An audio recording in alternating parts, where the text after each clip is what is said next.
25 miles an hour in the afternoon. Tonight, mostly clear.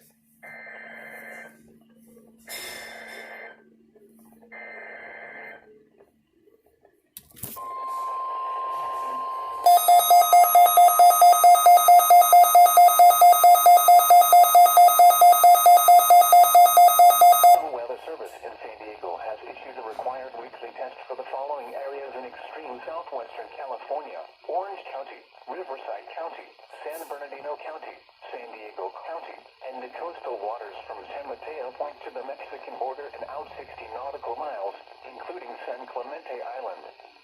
A test signal was broadcast to test the public warning system. The test is normally conducted between 10 a.m. and noon each Wednesday, weather permitting. The signal was also used to test the activation and emergency readiness of the Skywar network of radio operators.